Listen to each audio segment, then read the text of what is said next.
هستی دیوونه ای. همه این رابطه با دیوونه بازی های تو شروع شد. من خرم که باورش کردم، فکر کردم عاشقی. من خرم که فکر کردم. نه حق نداری در مورد عشق من اینجوری حرف بزنی.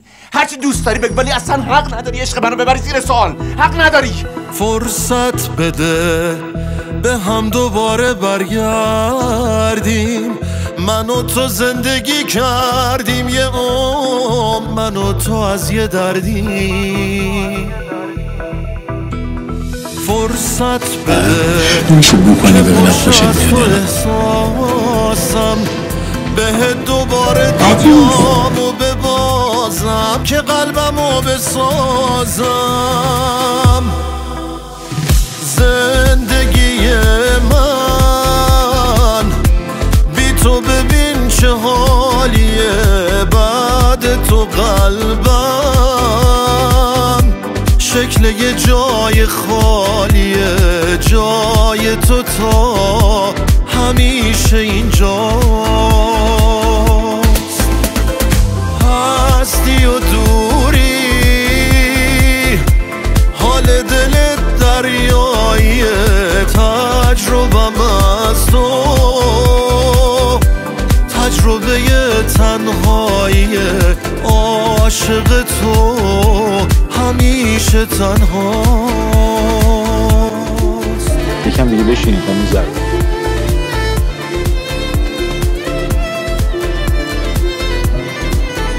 یکم یعنی چقدر؟ بستگی رو با کی بگذارم.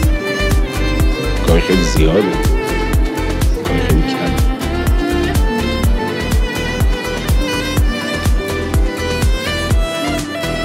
با فاصله ها دوست شدم، دوست در از درد.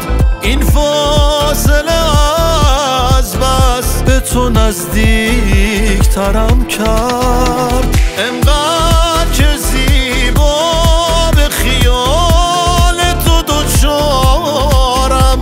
با هیچ کسی غیر خودم کاری ندارم. زندگی من بی تو ببین چه حالیه. بعد تو قلبم شکل یه جای خالیه. جای تو تا همیشه اینجاست. هستی و دوری حال دلت دریاییه. تجربم از تو تجربه تنهاییه. عاشق تو همیشه تنها. یه مطمئن شدم کسی چیزی رو به اخبار بهش میرسه که نگه واقعی از ته دلش به اخبار بهش میرسه. تو دقیقا چی از ته دلت میخواستی؟